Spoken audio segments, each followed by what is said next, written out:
ဒီနေ့မှာမိရှုတန်တင်ဖွားမြင်ကြတဲ့ရင်သွေးနိုင်အတွက်ကတော့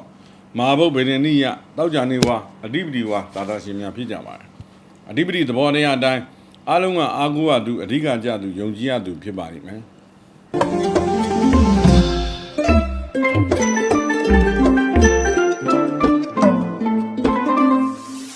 အားလုံးပဲမင်္ဂလာပါခင်ဗျာ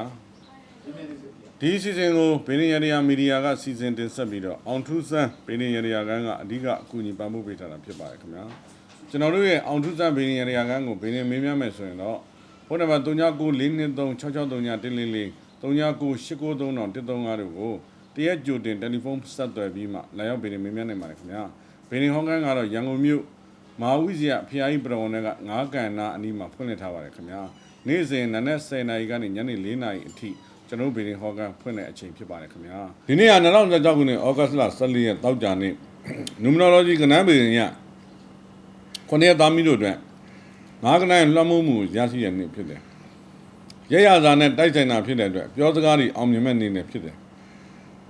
အရင်တော့အဆုံးကျုံနေတာထားတဲ့ငွေကြေးအလုပ်ကိုင်းခွင့်ရေးတွေအတွက်ပြန်ပြီးဥမော်လာတာအဆက်အသွယ်ကောင်းတွေရလာတာမျိုးကြုံတယ်ရည်ရွယ်ထားတဲ့ကိစ္စတွေအတွက်အထမြောက်အောင်မြင်မယ်အထူးသဖြင့်နိုင်ငံခြားသွားဖို့သင်္ဘောတက်ဖို့ဝေးမှာအလုပ်လုပ်ဖို့အိမ်ပြောင်းမှုအိမ်ရွှေ့ဖို့လုပ်ငန်းသစ်လုပ်ဖို့အလုပ်လျှောက်ဖို့ကိစ္စတွေအတွက်အောင်မြင်မှုရနိုင်သောအခွင့်အလမ်းသစ်တွေပေါ်လာပါလိမ့်မယ်။ဒါကြောင့်ဒီလိုနေ့မှာရည်ရွယ်ချက်တွေအောင်မြင်ပြီးလူရဆန္ဒတွေပြည့်ဖို့လို့အတွက်ကတော့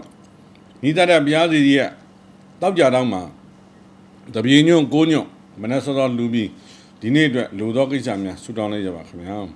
ဒီနေ့မှာမိရှုတန်တင်ဖွားမြင်ကြတဲ့ရင်သွေးနိုင်အတွက်ကတော့မဟာဘုတ်ဗေဒနိယတောက်ကြနေဝါအဓိပတိဝါသာသာရှင်များဖြစ်ကြပါတယ်အဓိပတိသဘောတရားအတိုင်းအားလုံးကအာကိုရသူအဓိကကြသူယုံကြည်ရသူဖြစ်ပါလိမ့်မယ်ဒီနေ့မှာကြောက်တဲ့မွေးနေ့ရှင်တွေအတွက်ကုသိုလ်ရေတွေကလမ်းညွှန်မယ်ဆိုရင်တော့ဒီနေ့မွေးနေ့ရစားပြီးတစ်နှစ်တာလုံးကံထူးကောင်းမှုလို့အတွက်မောဟင်္ဂါဆွန်မြတ်စွာဘုရားရှင်ကရုချင်းယံတန်ခါလောင်းယူခြင်းဆွေမျိုးမိတ်ဆွေများကိုဒါနပြုခြင်းပြုလိုက်ပါခင်ဗျာဒီနေ့မှာအကျိုးပေးစုမိုးကဏ္ဍကတော့9ကဏ္ဍဖြစ်ပြီးတော့မိတ်ဆွေများငွေကံကောင်းမှုလို့အတွက်ကတော့ပတ်စံရတဲ့ကိုအဖြူရောင်ပန်းမွေတွေတပွင့်ဆောင်ထားလိုက်ကြပါခင်ဗျာ